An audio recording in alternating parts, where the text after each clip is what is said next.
Qui a cagué dans ma vintage? Salut tout le monde, c'est le bandeur de montres, c'est une vidéo inaugurale, la première de la chaîne. Et comment inaugurer une chaîne seigneuriale en montrant bien sûr des merguez seigneuriales. Donc voilà, je vous présente aujourd'hui la Bulova Sport 2000, une merguez qui vaut le détour, hein, achetée sur le bon coin pour une soixantaine d'euros. Ce modèle, c'est franchement un modèle qui régale. Pourquoi un modèle qui régale? Tout simplement parce que on a une couronne déjà à 4 heures, hein, couronne vissée, d'origine dorée, hein. La plupart de ces Sport 2000 ont perdu leur couronne malheureusement, parce que elles sont assez vieilles, hein. Elles sont production années 80, on témoigne du numéro de série et son numéro de référence. Voilà, avec le petit accutron diapason, je veux dire, de Bulova, le logo de cette maison horlogère.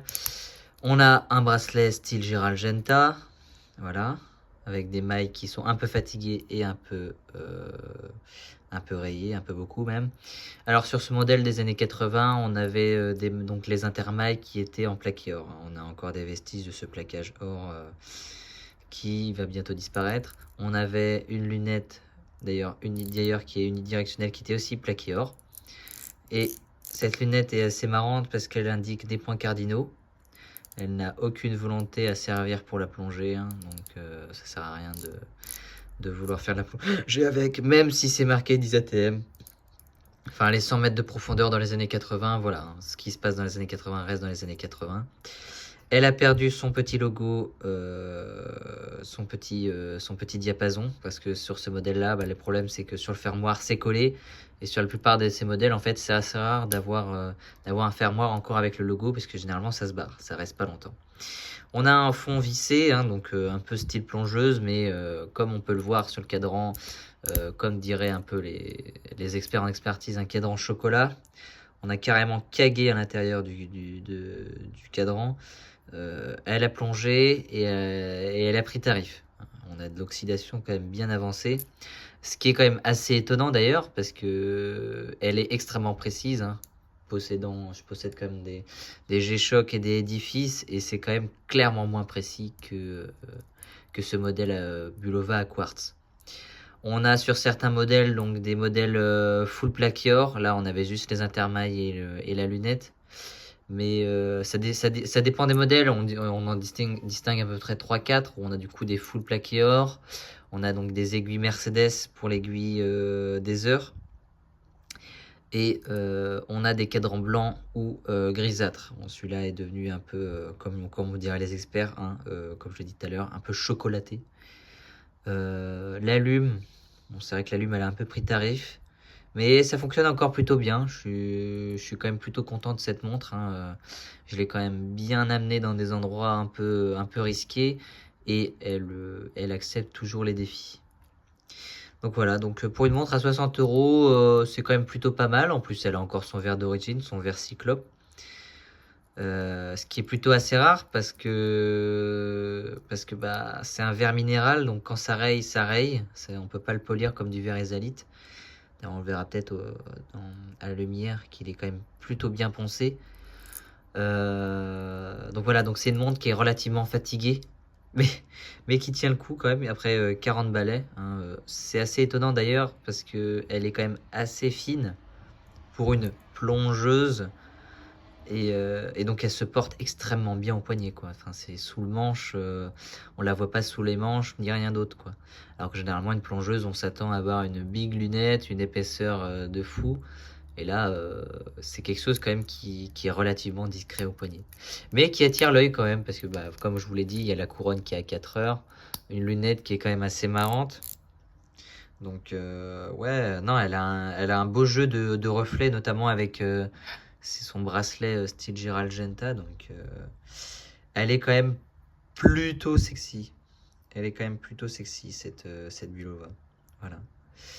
Et ouais, elle est quand même vachement précise, hein. Je la re-règle tous les 2 mois à peu près, parce que comme son guichet de date, il déconne un peu, parce que bah, forcément, il tous les 2 mois, faut le remettre à jour. Moi, je remets la montre à l'heure obligatoirement. Mais elle perd pas une minute, quoi. Elle reste figée, alors que mes Diffie et Casio et autres Casio ne peuvent pas en dire autant. Petit bémol sur cette montre, c'est la couronne qui est un peu flingos. Alors c'est la couronne d'origine, ce qui est souvent assez rare parce que généralement les couronnes sont remplacées par des couronnes soit plus longues qui sont pas d'origine, soit elles sont pas dorées. Généralement toutes les couronnes sont dorées sur les bulles, sur ces Bulova là, sur ces supérieurs 2000. Quoi dire? Oui, du coup des fois la couronne reste dans les mains quand on la règle, hein, donc c'est plutôt cocasse. Et sinon, il y a rien d'autre à dire en fait, parce que voilà, c'est vraiment la merguez de base, quoi. C'est la merguez qui coûte pas cher. euh, et franchement, on n'a pas peur de l'abîmer, quoi. On n'a vraiment pas peur de l'abîmer. Elle est très qualitative, elle a des mailles pleines, hein, voilà ce que Rolex ne peut pas se vanter, hein, voilà, on dira rien. Et bracelet intégré, donc ouais, non, c'est... Si vous voulez une première Bulova pour moins de 100 €, ce qui est quand même assez rare de nos jours, foncez sur les Bulova Quartz. Il y en a pas mal. Il y en a pas mal entre 60 et un peu moins de 100 €. Enfin, c'est entre 60 et 80 €. Pour les modèles en très bon état, là, pour le coup, on tape entre du 120 et du 150. Mais vous en trouverez à 80, ça c'est sûr. C'est une bonne entrée en matière dans le monde de l'horlogerie à quartz. Si vous voulez des montres précises et que vous voulez pas vous casser le cul à dire oh merde, je peux pas la porter parce que je vais abîmer le mouvement à l'intérieur. Franchement, c'est des tracteurs et il n'y a pas de je vais péter le balancier, quoi. Vous pouvez y aller cash et nous c'est ce qu'on demande, quoi. Voilà. Eh bien, cette vidéo va se conclure, hein, sur cette présentation de montre. Je vais poster d'autres vidéos assez régulièrement et vous allez pouvoir même avoir un unboxing d'une Tudor Oyster Date, voilà, j'en dis pas plus, que je suis en train de faire réviser chez mon horloger.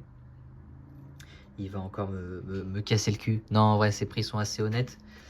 Mais vous allez la voir d'ici une semaine ou deux, donc ça va être pas mal. On va vraiment avoir l'entre-deux, quoi. C'est les mêmes périodes. Même période, c'est ma Tudor date de 81 et celle-ci, elle est de début des années 80 aussi. Donc vous allez voir que c'est vraiment pas du tout la même qualité. Autant mon Oyster date est plus qualitative au niveau du cadran, mais niveau bracelet, on va voir que Rolex n'a rien à envier à Bulova, hein. C'est le jour et la nuit. Voilà. Allez, bonne journée à tous et n'oubliez pas que Kage dans son cadran apporte toujours un côté un peu unique à sa montre. Voilà.